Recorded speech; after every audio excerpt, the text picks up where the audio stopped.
Okay, so today we're going to show femur, hip, and pelvis.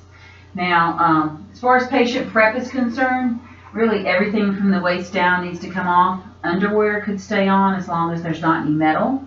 And then any body piercings in that area should be removed, wherever they may be. So how would you say that? Just body piercings. I would say any body piercings in the from your waist down should be removed. Okay. And then you just give them their gown. I just didn't want to get on off. Give them a gown, throw a sheet over them. And so we are going to use the sheet.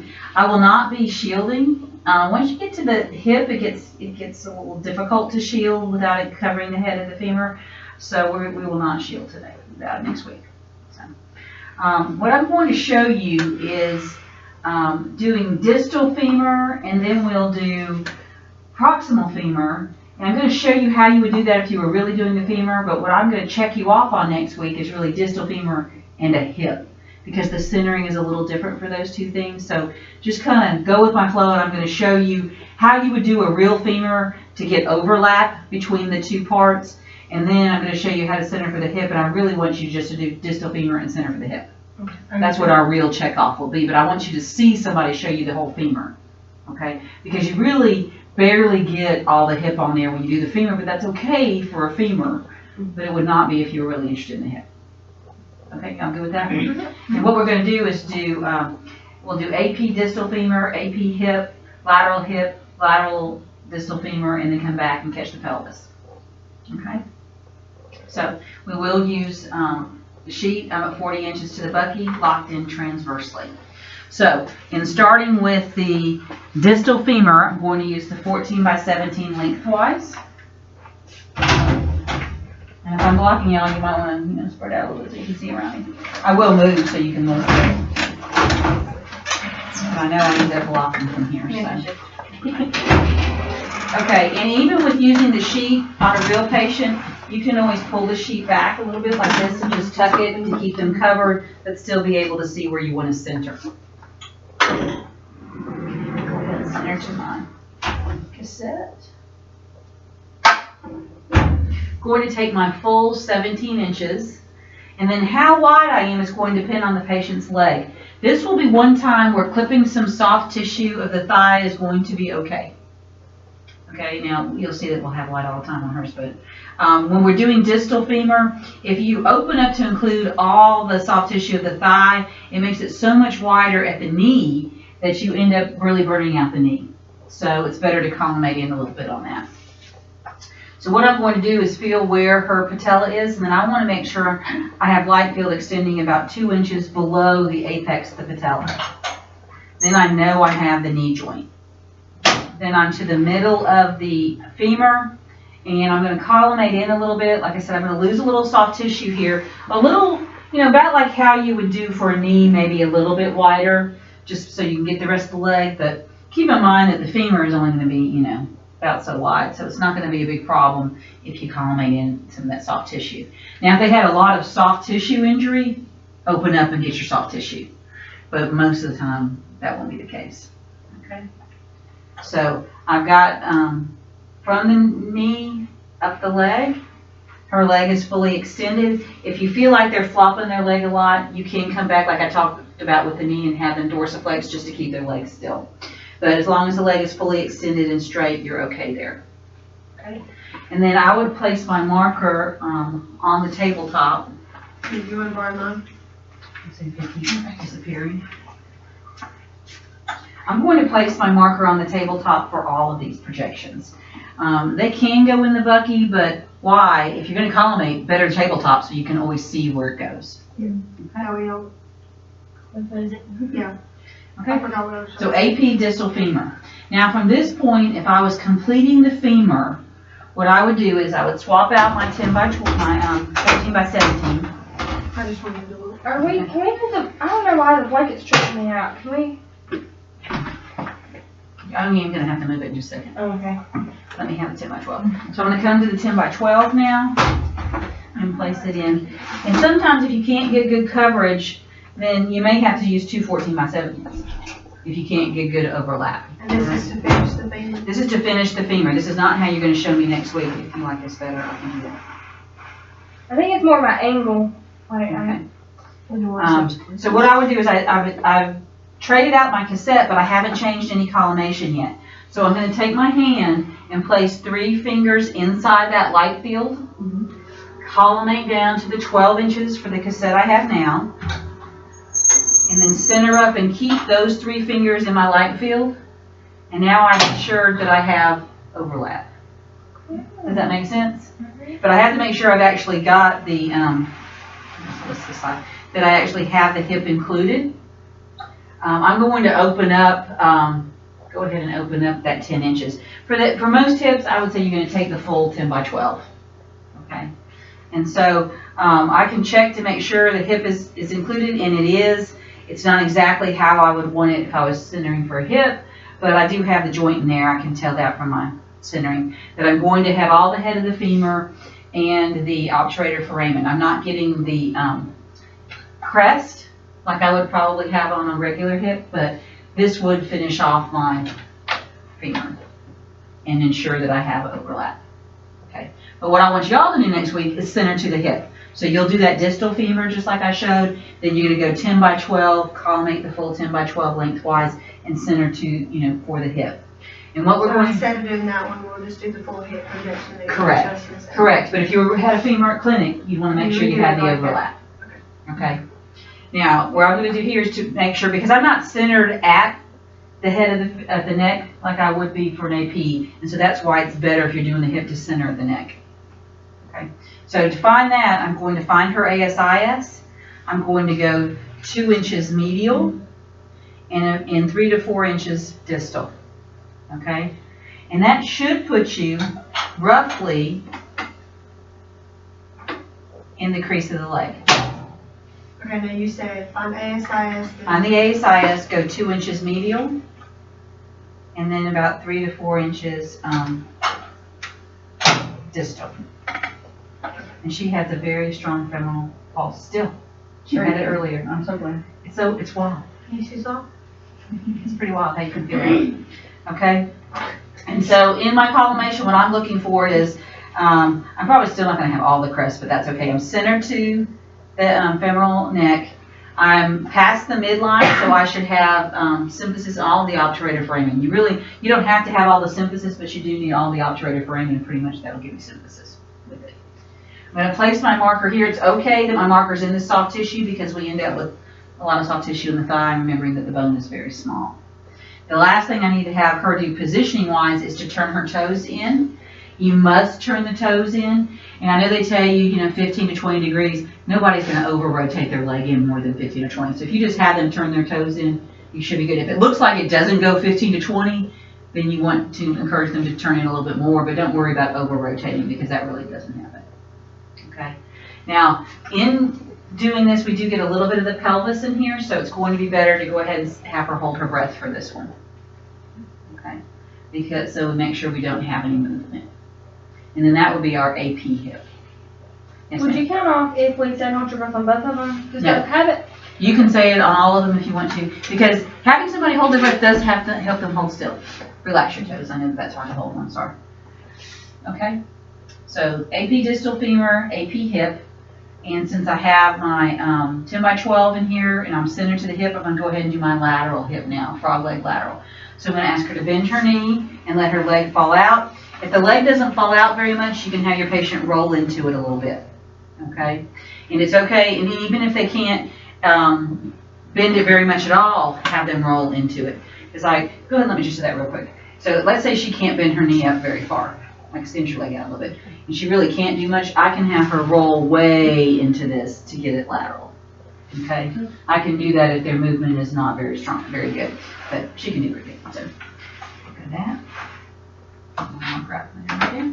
Now, in your textbook, they show using the, they do still show it crosswise, don't they? Yeah. I'm not going to turn it crosswise unless your patient literally 90-degree angle gets their leg out. I would leave it lengthwise. Okay, because if you go crosswise, you get even less of the femur and the hip than you would get lengthwise. Because most of the time, it's going to come at an angle this way. I'm going to turn my tube head and meet the angle so I can maximize how much information I get, which will just put it diagonally on my cassette.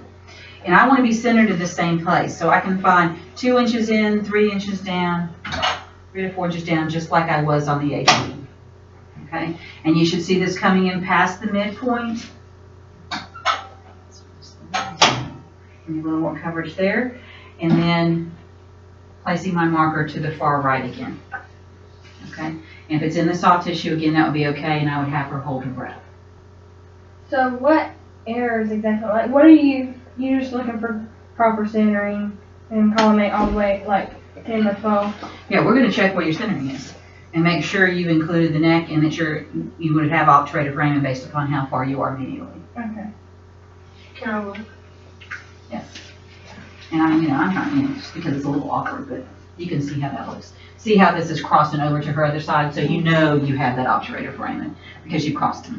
So are you trying to get both obturative? No. Just this full one on this Just side? pull on this side, Okay. yes.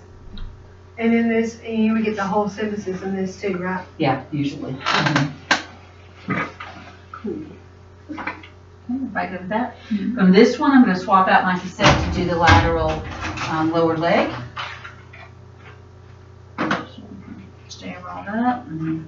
Like that. And if I had done this, to do femur, I would check for my overlap again if I was really doing femur. Okay?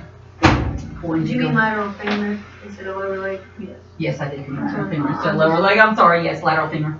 Because it's distal femur, not the lower part of the femur. So now I'm going to make sure I'm getting the knee here. I'm going to let her extend out just a little bit. I only want flexion similar like I would have for a knee. Okay. I'm going to keep my tube turn. Okay, I'll slide you back just a little bit. There we go. I need to be sure I'm past the patella, that I get to include all of the knee joint.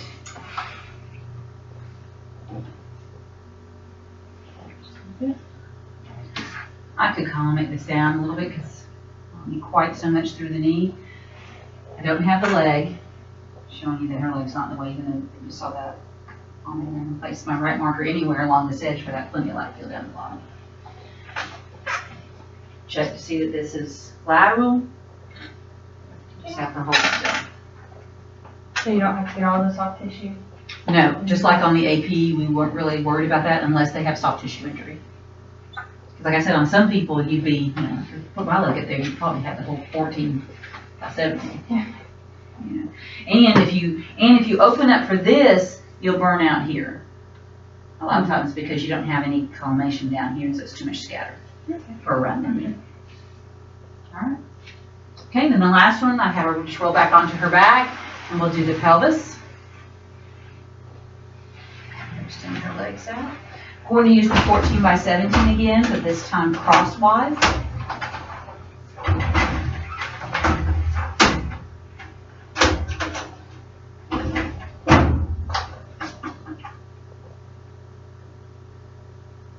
Take my full 14 by 17.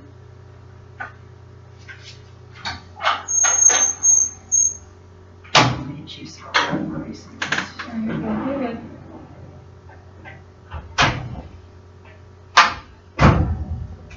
Okay. I want to make sure that my patient is straight. Is she straight? She kind of likes. She's straight. I want to be centered mid-sagittal plane.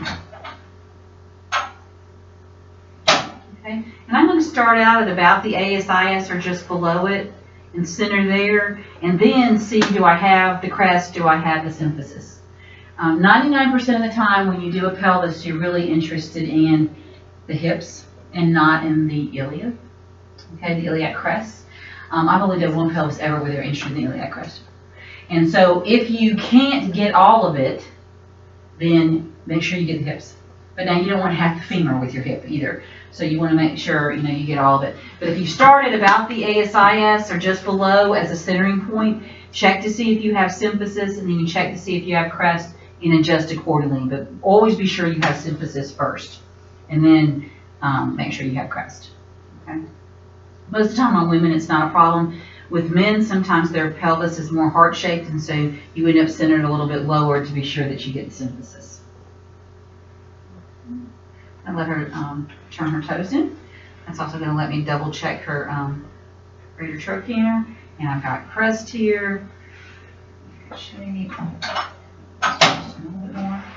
Take my marker. This is one time when, now usually on a pelvis I will, because you're using the full 14x17, put it on the cassette. You can put it on the tabletop too though. It would be okay to do that. And are any of you at a place that doesn't use cassettes? RMC. RMC. Now, so here's what you could do, because you don't have a cassette here for this. And if you want to make sure you get symphysis on this, just like we kind of showed with the KUB, is off center. Off center this and check to be sure you've included symphysis here. Then you can go back and recenter to the mid-sagittal plane. And you could have your patient roll up just a little bit and place your marker. I would not, don't put it down by the hip though. Put it up At the top. always at the top, because you don't want to be in the.